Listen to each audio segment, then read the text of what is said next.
الرحيم. الحمد لله الذي أنزل على عبده الكتاب ولم يجعل له عوجا قيما لينذر بأسا شديدا من لدنه ويبشر المؤمنين الذين يعملون الصالحات أن لهم أجرا حسنا ماكثين فيه أبدا وينذر الذين قالوا اتخذ الله ولدا ما لهم به من علم ولا لآبائهم كبرت كلمة تخرج من أفواههم إن يقولون إلا كذبا فلعلك باخع نفسك على آثارهم إن لم يؤمنوا بهذا الحديث أسفا إنا جعلنا ما على الأرض زينة لها لنبلوهم أيهم أحسن عملا وإنا لجاعلون ما عليها صعيدا جرزا أم حسبت أن أصحاب الكهف والرقيم كانوا من آياتنا عجبا إذ أوى الفتية إلى الكهف فقالوا ربنا آتنا من لدنك رحمة وهيئ لنا من أمرنا رشدا فضربنا على آذانهم في الكهف سنين عددا ثم بعثناهم لنعلم أي الحزبين أحصى لما لبثوا أمدا نحن نقص عليك نبأهم بالحق إنهم فتية آمنوا بربهم وزدناهم هدى وربطنا على قلوبهم إذ قاموا فقالوا ربنا رب السماوات والأرض لن ندعو من دونه إلها لقد قلنا إذا شططا هؤلاء قومنا اتخذوا من دونه آلهة لولا يأتون عليهم بسلطان بين فمن أظلم ممن افترى على الله كذبا وإذ اعتزلتموهم وما يعبدون إلا الله فأووا إلى الكهف ينشر لكم ربكم من رحمته ويهيئ لكم من أمركم مرفقا وترى الشمس إذا طلعت تزاور عن كهفهم ذات اليمين وإذا غربت تقرضهم ذات الشمال وهم في فجوة منه ذلك من آيات الله من يهد الله فهو المهتد ومن يضلل فلن تجد له وليا مرشدا وتحسبهم أيقاظا وهم رقود ونقلبهم ذات اليمين وذات الشمال وكلبهم باسط ذراعيه بالوصيد لو اطلعت عليهم لوليت منهم فرارا ولملئت منهم رعبا وكذلك بعثناهم ليتساءلوا بينهم قال قائل منهم كم لبثتم قالوا لبثنا يوما أو بعض يوم قالوا ربكم أعلم بما لبثتم فابعثوا أحدكم بورقكم هذه إلى المدينة فلينظر أيها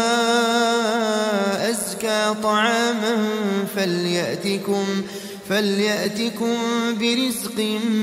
منه وليتلطف ولا يشعرن بكم أحدا إنهم إن يظهروا عليكم يرجموكم أو يعيدوكم في ملتهم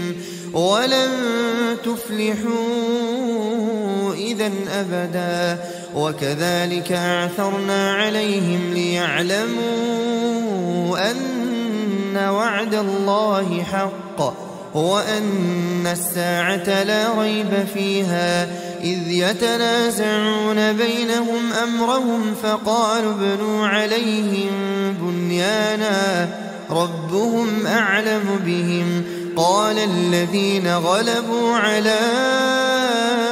أمرهم لنتخذن عليهم مسجدا سيقولون ثلاثة رابعهم كلبهم ويقولون خمسة سادسهم كلبهم رجما بالغيب ويقولون سبعة وثامنهم كلبهم قل ربي أعلم بعدتهم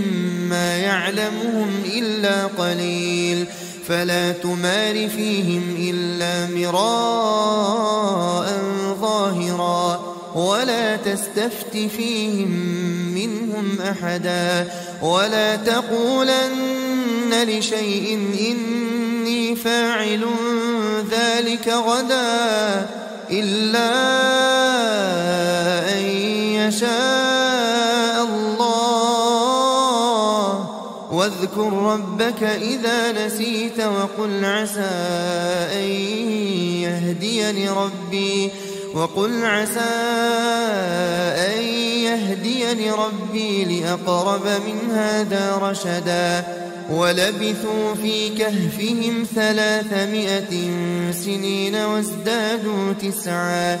قل الله أعلم بما لبثوا له غيب السماوات والأرض أبصر به وأسمع ما لهم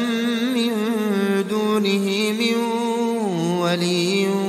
ولا يشرك في حكمه أحدا واتل ما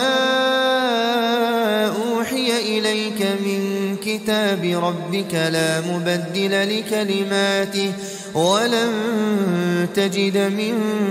دونه ملتحدا واصبر نفسك مع الذين يدعون ربهم بالغداة والعشي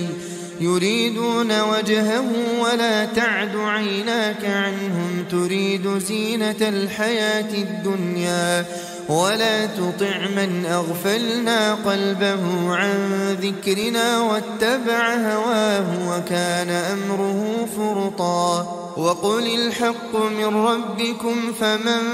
شاء فليؤمن ومن شاء فليكفر إنا أعتدنا للظالمين نارا أحاط بهم سرادقها وإن يستغيثوا يغاثوا بماء كالمهل يشوي الوجوه بئس الشراب وساءت مرتفقا إن الذين آمنوا وعملوا الصالحات إنا لا نضيع أجر من أحسن عملا أولئك لهم جنات عدن تجري من تحتهم الأنهار يحلون فيها من أساور من ذهب ويلبسون ثيابا خضرا من سندس واستبرق متكئين فيها على الأرائك نعم الثواب وحسنت مرتفقا واضرب لهم مثلا الرجلين جعلنا لأحدهما جنتين من أعناب وحففناهما بنخل وجعلنا بينهما زرعا كلتا الجنتين آتت أكلها ولم تظلم منه شيئا وفجرنا خلالهما نهرا وكان له ثمر فقال لصاحبه وهو يحاوره أنا أكثر منك مالا وأعز نفرا ودخل جنته وهو ظالم لنفسه قال ما أظن أن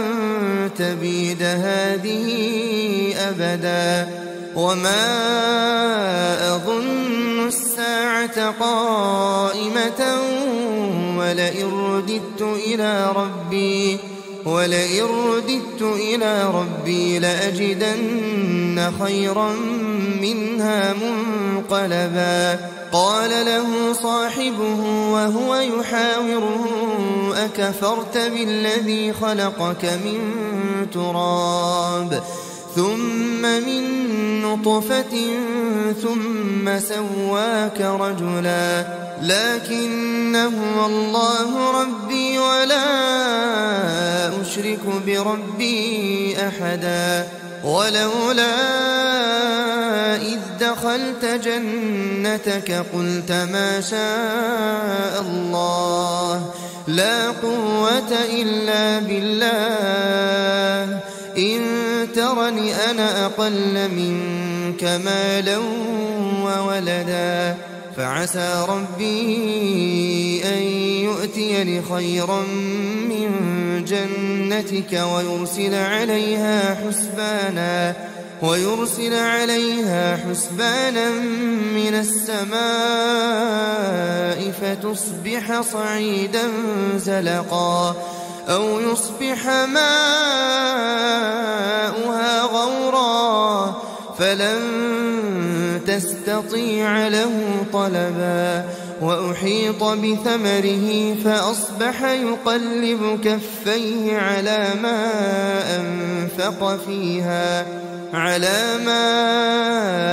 أنفق فيها وهي خاوية على عروشها ويقول يا ليتني لم أشرك بربي أحدا ولم تكن له فئة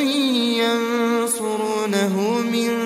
دون الله وما كان منتصرا هنالك الولاية لله الحق هو خير ثوابا وخير عقبا واضرب لهم مثل الحياة الدنيا كماء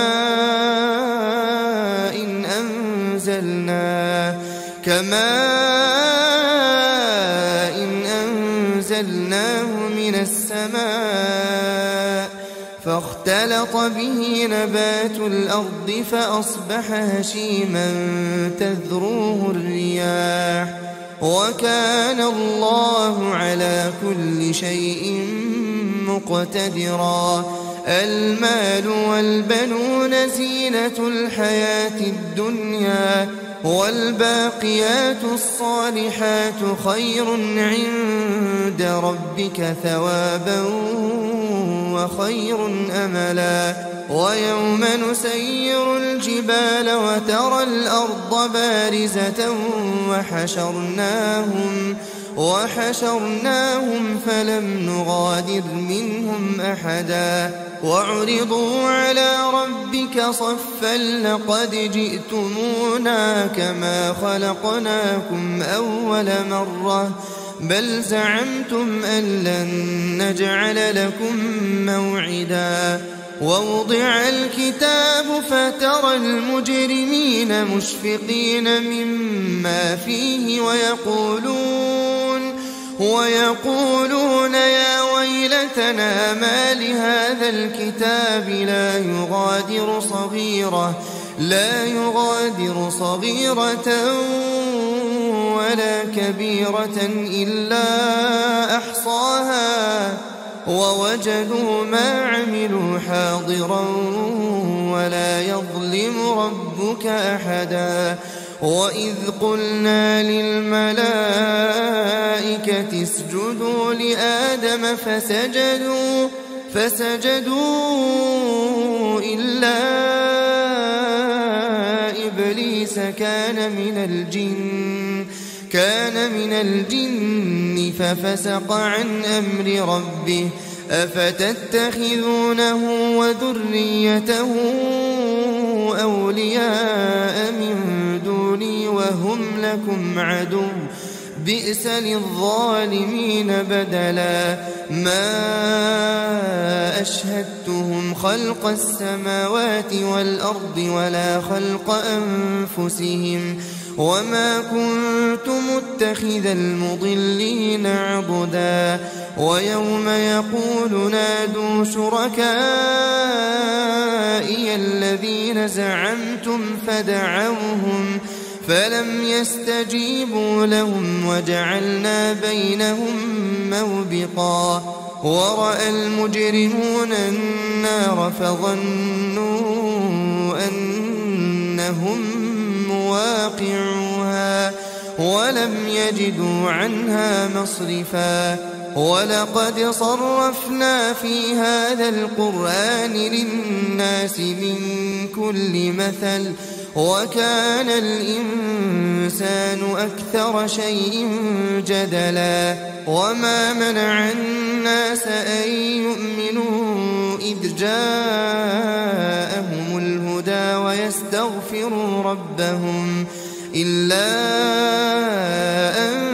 تأتيهم سنة الأولين أو يأتيهم العذاب قبلا وما نرسل المرسلين إلا مبشرين ومنذرين ويجادل الذين كفروا بالباطل ليدحضوا به الحق واتخذوا آياتي وما أنذروا هزوا ومن أظلم ممن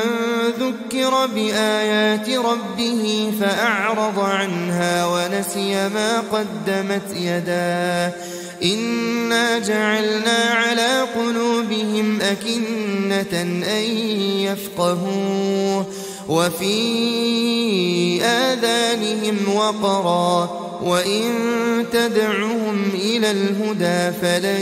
يهتدوا إذا أبدا وربك الغفور ذو الرحمة لو يؤاخذهم بما كسبوا لعجل لهم العذاب بل لهم موعد لن يجدوا من دونه موئلا وتلك القرى أهلكناهم لما ظلموا وجعلنا لمهلكهم موعدا وإذ قال موسى لفتاه لا أبرح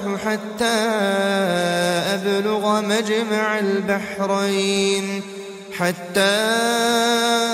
أبلغ مجمع البحرين أو أمضي حقبا فلما بلغا مجمع بينهما نسيا حوتهما فاتخذ سبيله في البحر سربا فلما جاوزا قال لفتاه آتنا غداءنا لقد لقينا من سفرنا هذا نصبا قال أرأيت إذ أوينا إلى الصخرة فإني نسيت الحوت وما أنسانيه إلا الشيطان أن أذكره واتخذ سبيله في البحر عجبا قال ذلك ما كنا نبغي فارتدا على آثارهما قصصا فوجدا عبدا من عبادنا آتيناه رحمة من عندنا وعلمناه من لدنا علما قال له موسى هل أتبعك على أن تعلمني مما علمت رشدا قال إنك لن تستطيع معي صبرا وكيف تصبر على ما لم تحط به خبرا قال ستجدني إن شاء الله صابرا إن شاء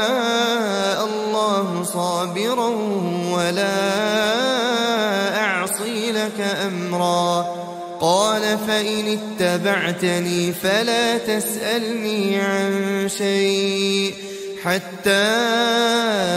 أحدث لك منه ذكرا فانطلقا حتى إذا ركبا في السفينة خرقها قال أخرقتها لتغرق أهلها لقد جئت شيئا إمرا قال ألم أقل إنك لن تستطيع معي صبرا قال لا تؤاخذني بما نسيت ولا ترهقني من أمري عسرا فانطلقا حتى إذا لقيا غلاما فقتله قال أقتلت نفسا زكية بغير نفس لقد جئت شيئا نكرا قال ألم أقل لك إنك لن تستطيع معي صبرا قال إن سألتك عن شيء بعدها فلا تصاحبني قد بلغت من لدني عذرا فانطلقا حتى إذا أتيا أهل قرية استطعما أهلها فأبوا أن يضيفوهما فوجدا فيها جدارا يريد أن ينقض فأقامه قال لو شئت لاتخذت عليه أجرا قال هذا فراق بيني وبينك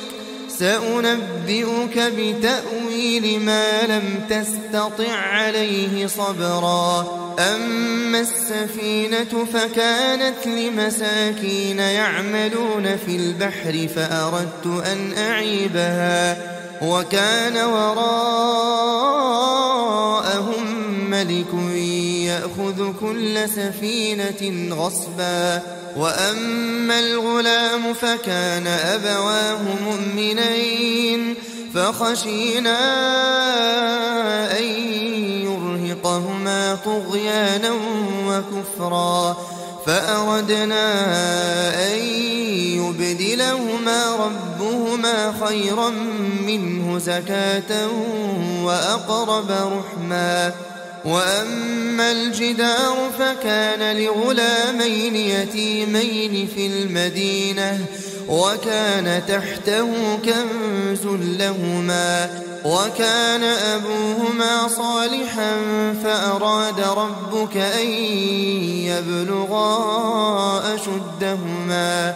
ويستخرجا كنزهما رحمة من ربك وما فعلته عن أمري ذلك تأويل ما لم تسطع عليه صبرا ويسألونك عن ذي القرنين قل سأتلو عليكم منه ذكرا إنا مكنا له في الأرض وآتيناه من كل شيء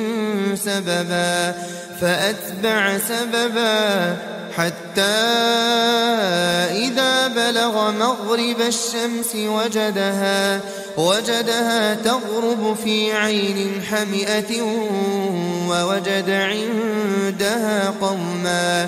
قلنا يا ذا القرنين إما أن تعذب وإما أن تتخذ فيهم حسنا قال أما من ظلم فسوف نعذبه ثم يرد إلى ربه فيعذبه عذابا نكرا وأما من آمن وعمل صالحا فله جزاء الحسنى وسنقول له من أمرنا يسرا ثم أتبع سببا حتى إذا بلغ مطلع الشمس وجدها تطلع على قوم لم نجعل لهم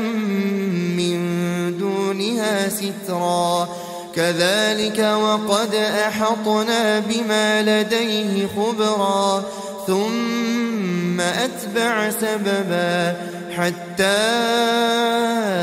إذا بلغ بين السدين وجد من دونهما قوما لا يكادون يفقهون قولا قالوا يا ذا القرنين إن يأجوج ومأجوج مفسدون في الأرض فهل نجعل لك خرجا على أن تجعل بيننا وبينهم سدا قال ما مكني فيه ربي خير فأعينوني بقوة أجعل بينكم وبينهم ردما آتوني زبر الحديد حتى إذا ساوى بين الصدفين قال انفخوا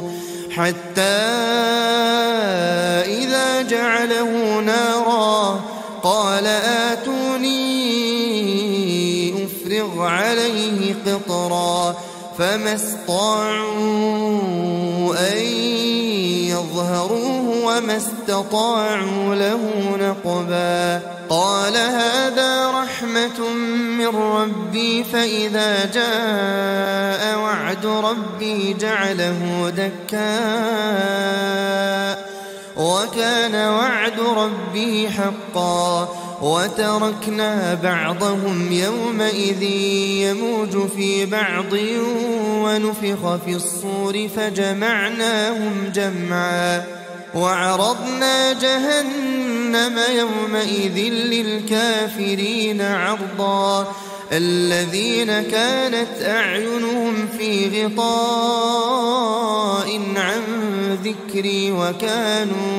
وكانوا لا يستطيعون سمعا أفحسب الذين كفروا أن يتخذوا عبادي من دوني أولياء إنا أعتدنا جهنم للكافرين نزلا قل هل ننبئكم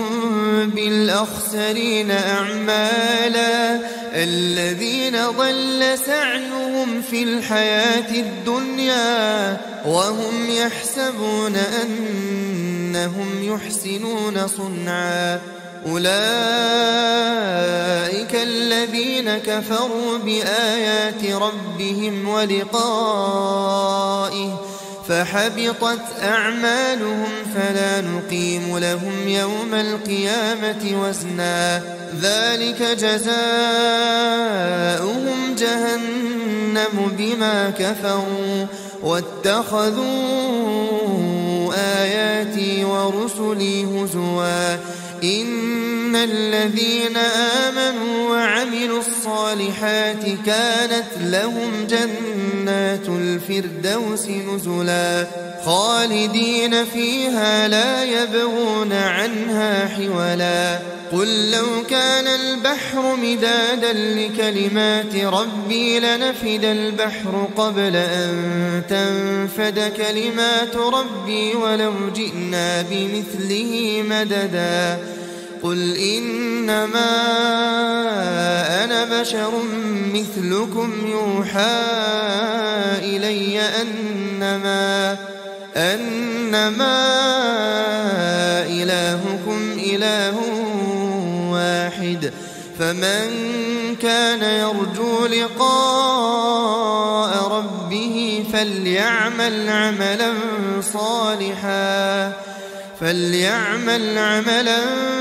صالحا ولا يشرك بعبادة ربه أحدا. الرحيم. الحمد لله الذي أنزل على عبده الكتاب ولم يجعل له عوجا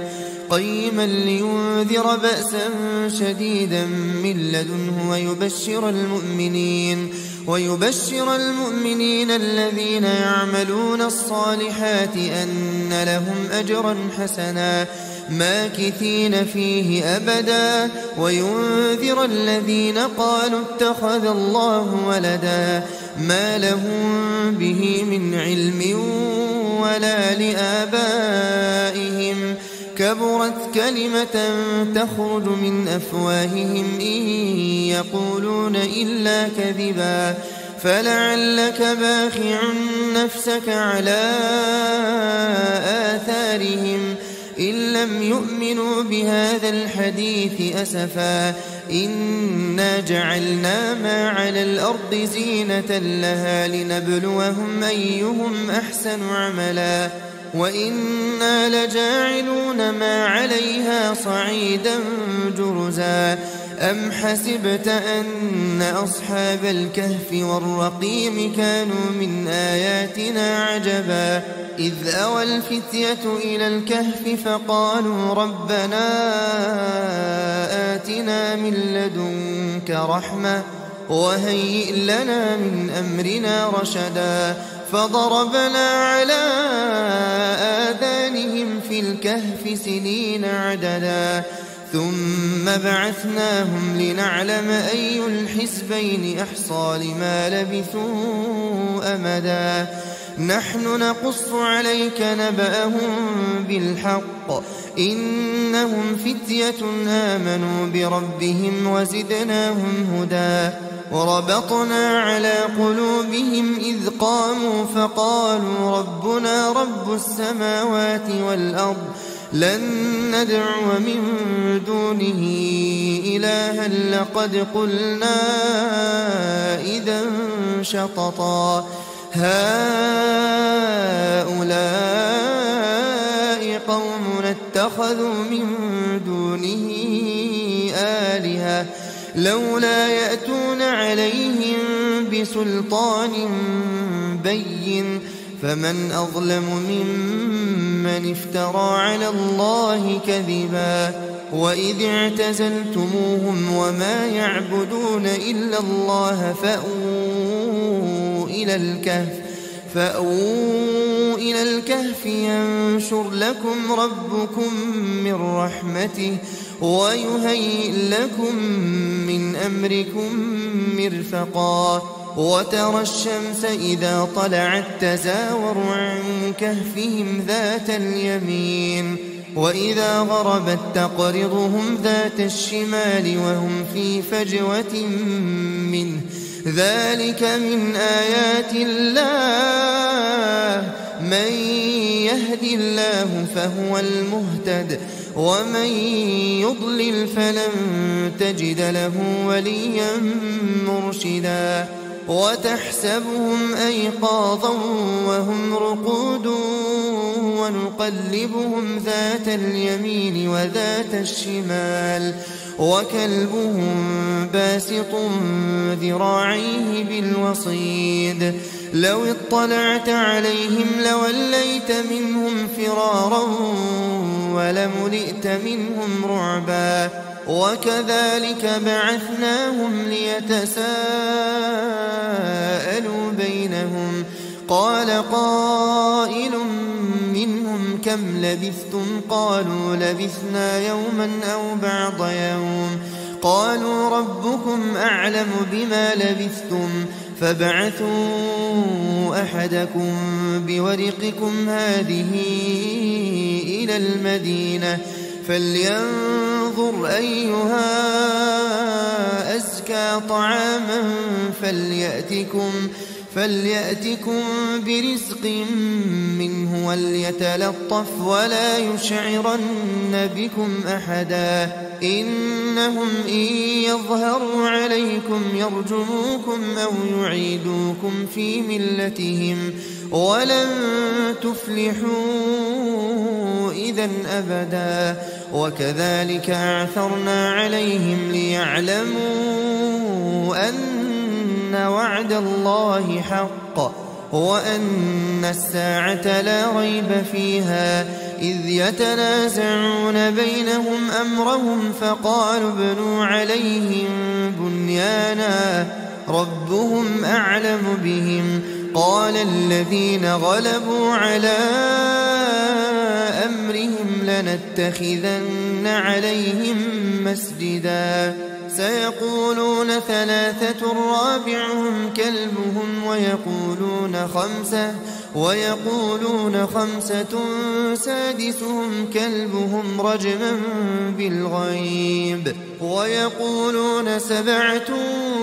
وثامنهم كلبهم قل ربي أعلم بعدتهم ما يعلمهم إلا قليل فلا تمار فيهم إلا مراء ظاهرا ولا تستفت فيهم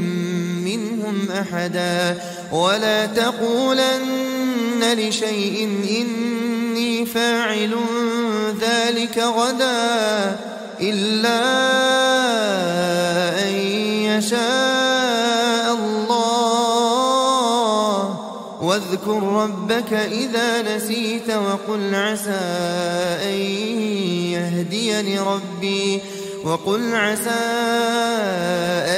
يهديني ربي لأقرب من هذا رشدا ولبثوا في كهفهم 300 سنين وازدادوا 9 قل الله أعلم بما لبثوا له غيب السماوات والأرض أبصر به وأسمع ما لهم من دونه من ولي ولا يشرك في حكمه أحدا واتل ما أوحي إليك من كتاب ربك لا مبدل لكلماته ولن تجد من دونه ملتحدا واصبر نفسك مع الذين يدعون ربهم بالغداة والعشي يريدون وجهه ولا تعد عيناك عنهم تريد زينة الحياة الدنيا ولا تطع من أغفلنا قلبه عن ذكرنا واتبع هواه وكان أمره فرطا وقل الحق من ربكم فمن شاء فليؤمن ومن شاء فليكفر إنا أعتدنا للظالمين نارا أحاط بهم سرادقها وإن يستغيثوا يغاثوا بماء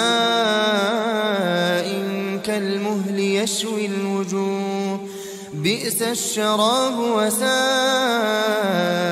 مرتفقا إن الذين آمنوا وعملوا الصالحات إنا لا نضيع أجر من أحسن عملا أولئك لهم جنات عدن تجري من تحتهم الأنهار يحلون فيها من أساور من ذهب ويلبسون ثيابا خضرا من سندس واستبرق متكئين فيها على الأرائك نعم الثواب وحسنت مرتفقا واضرب لهم مثل الرجلين جعلنا لأحدهما جنتين من أعناب وحففناهما بنخل وجعلنا بينهما زرعا كلتا الجنتين آتت أكلها ولم تظلم منه شيئا وفجرنا خلالهما نهرا وكان له ثمر فقال لصاحبه وهو يحاوره أنا أكثر منك مالا وأعز نفرا ودخل جنته وهو ظالم لنفسه قال ما أظن أن تبيد هذه أبدا وما أظن الساعة قائمة ولئن رددت ولئن رددت إلى ربي لأجدن خيرا منها منقلبا قال له صاحبه وهو يحاوره أكفرت بالذي خلقك من تراب ثم من نطفة ثم سواك رجلا لكن هو الله ربي ولا أشرك بربي أحدا ولولا إذ دخلت جنتك قلت ما شاء الله لا قوة إلا بالله إن ترني أنا أقل منك مالا وولدا فعسى ربي أن يؤتيني خيرا من جنتك ويرسل عليها حسبانا من السماء فتصبح صعيدا زلقا أو يصبح ماؤها غورا فلن تستطيع له طلبا وأحيط بثمره فأصبح يقلب كفيه على ما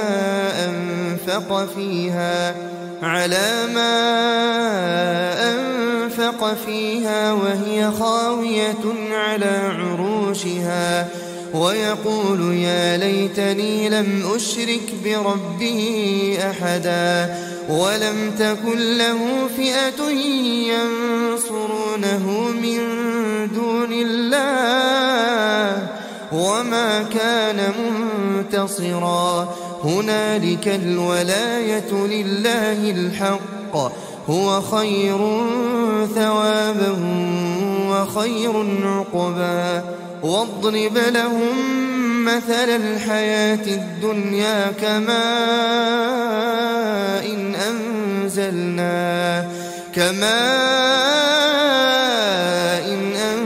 أنزلناه من السماء فاختلط به نبات الأرض فأصبح هشيما تذروه الرياح وكان الله على كل شيء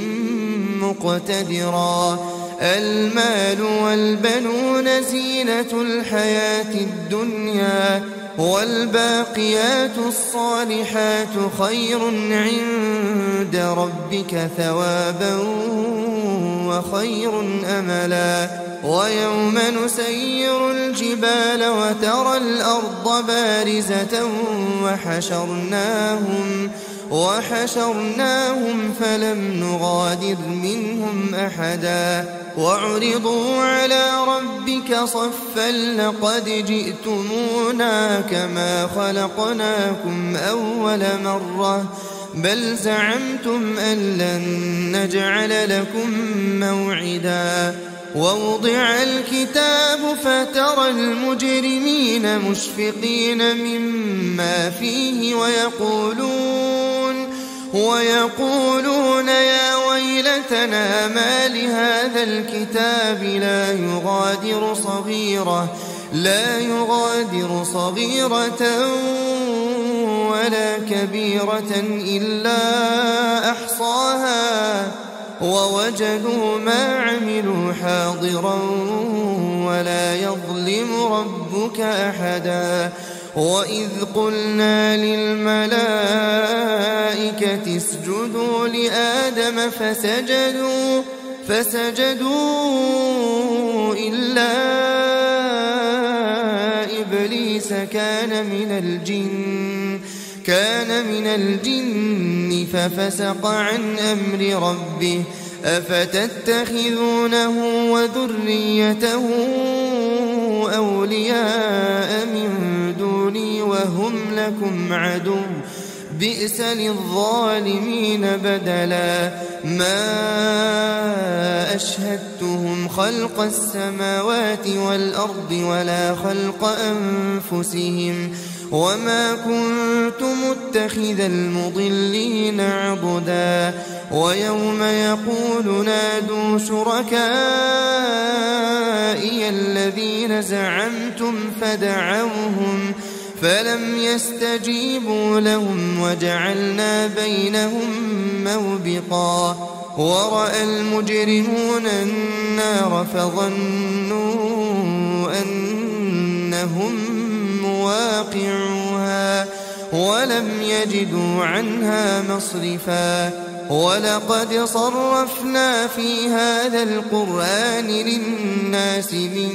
كل مثل وكان الإنسان أكثر شيء جدلا وما منع الناس أن يؤمنوا إذ جاءهم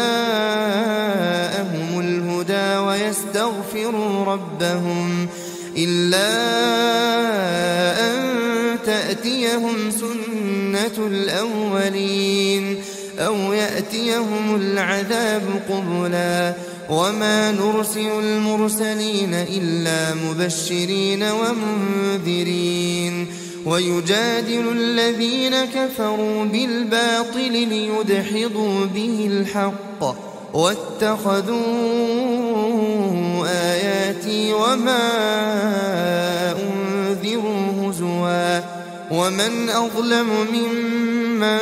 ذكر بآيات ربه فأعرض عنها ونسي ما قدمت يداه إنا جعلنا على قلوبهم أكنة أن يفقهوه وفي آذانهم وقرا وإن تدعهم إلى الهدى فلن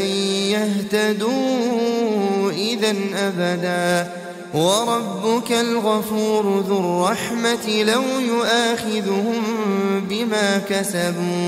لو يؤاخذهم بما كسبوا لعجل لهم العذاب بل لهم موعد لن يجدوا من دونه موئلا وتلك القرى أهلكناهم لما ظلموا وجعلنا لمهلكهم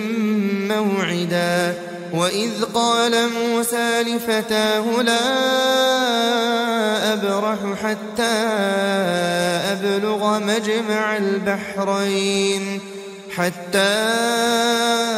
أبلغ مجمع البحرين أو أمضي حقبا فلما بلغا مجمع بينهما نسيا حوتهما فاتخذ سبيله في البحر سربا فلما جاوزا قال لفتاه آتنا غداءنا لقد لقينا من سفرنا هذا نصبا قال أرأيت إذ أوينا إلى الصخرة فإني نسيت الحوت وما أنسانيه إلا الشيطان أن أذكره واتخذ سبيله في البحر عجبا قال ذلك ما كنا نبغي فارتدا على آثارهما قصصا فوجدا عبدا من عبادنا آتيناه رحمة من عندنا وعلمناه من لدنا علما قال له موسى هل أتبعك على أن تعلمني مما علمت رشدا قال إنك لن تستطيع معي صبرا وكيف تصبر على ما لم تحط به خبرا قال ستجدني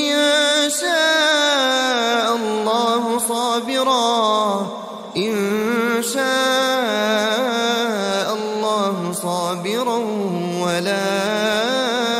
أعصي لك أمرا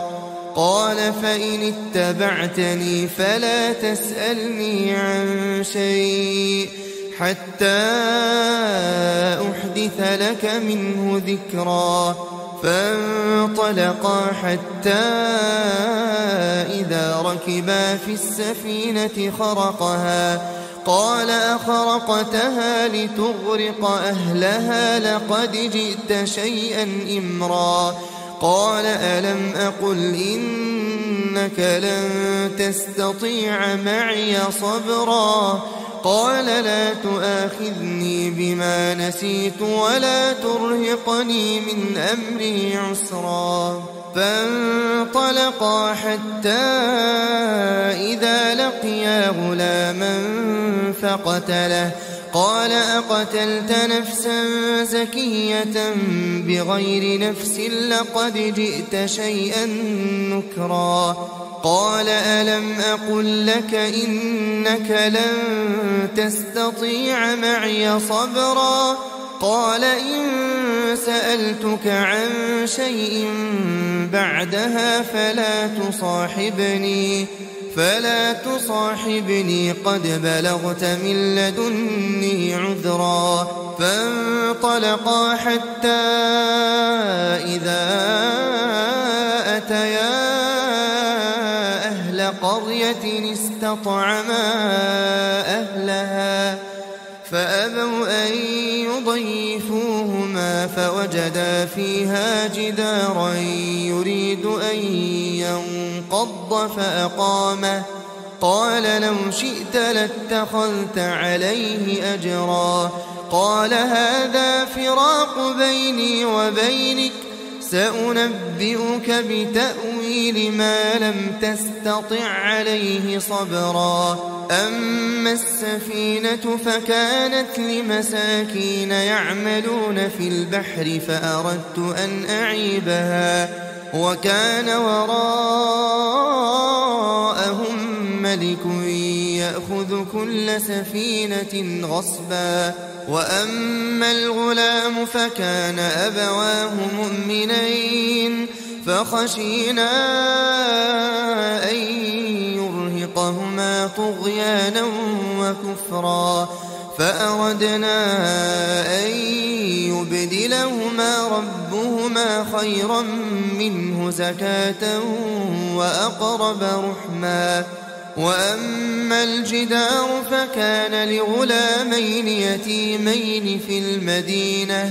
وكان تحته كنز لهما وكان أبوهما صالحا فأراد ربك أن يبلغا أشدهما ويستخرجا كنزهما رحمة من ربك وما فعلته عن أمري ذلك تأويل ما لم تسطع عليه صبرا. ويسألونك عن ذي القرنين قل سأتلو عليكم منه ذكرا. إنا مكنا له في الأرض وآتيناه من كل شيء سببا فأتبع سببا حتى إذا بلغ مغرب الشمس وجدها تغرب في عين حمئة ووجد عندها قوما قلنا يا ذا القرنين إما أن تعذب وإما أن تتخذ فيهم حسنا. قال أما من ظلم فسوف نعذبه ثم يرد إلى ربه فيعذبه عذابا نكرا. وأما من آمن وعمل صالحا فله جزاء الحسنى وسنقول له من أمرنا يسرا. ثم أتبع سببا حتى إذا بلغ مطلع الشمس وجدها تطلع على قوم لم نجعل لهم من دونها سترا. كذلك وقد أحطنا بما لديه خبرا ثم أتبع سببا حتى إذا بلغ بين السدين وجد من دونهما قوما لا يكادون يفقهون قولا قالوا يا ذا القرنين إن يأجوج ومأجوج مفسدون في الأرض فهل نجعل لك خرجا على أن تجعل بيننا وبينهم سدا قال ما مكني فيه ربي خير فأعينوني بقوة أجعل بينكم وبينهم ردما آتوني زبر الحديد حتى إذا ساوى بين الصدفين قال انفخوا حتى إذا جعله نارا قال آتوني أفرغ عليه قطرا فما استطاعوا أن يظهروه وما استطاعوا له نقبا قال هذا رحمة من ربي فإذا جاء وعد ربي جعله دكاء وكان وعد ربي حقا وتركنا بعضهم يومئذ يموج في بعض ونفخ في الصور فجمعناهم جمعا وعرضنا جهنم يومئذ للكافرين عرضا الذين كانت أعينهم في غطاء عن ذكري وكانوا لا يستطيعون سمعا أفحسب الذين كفروا أن يتخذوا عبادي من دوني أولياء إنا أعتدنا جهنم للكافرين نزلا قل هل ننبئكم بالأخسرين أعمالا الذين ضل سعيهم في الحياة الدنيا وهم يحسبون أنهم يحسنون صنعا أولئك الذين كفروا بآيات ربهم ولقائه فحبطت أعمالهم فلا نقيم لهم يوم القيامة وزنا ذلك جزاؤهم جهنم بما كفروا واتخذوا آياتي ورسلي هزوا إن الذين آمنوا وعملوا الصالحات كانت لهم جنات الفردوس نزلا خالدين فيها لا يبغون عنها حولا قل لو كان البحر مدادا لكلمات ربي لنفد البحر قبل أن تنفد كلمات ربي ولو جئنا بمثله مددا قل إنما أنا بشر مثلكم يوحى إلي أنما إلهكم إله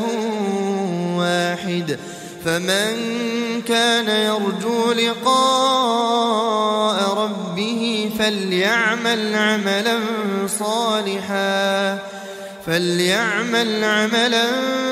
صالحا ولا يشرك بعبادة ربه أحدا.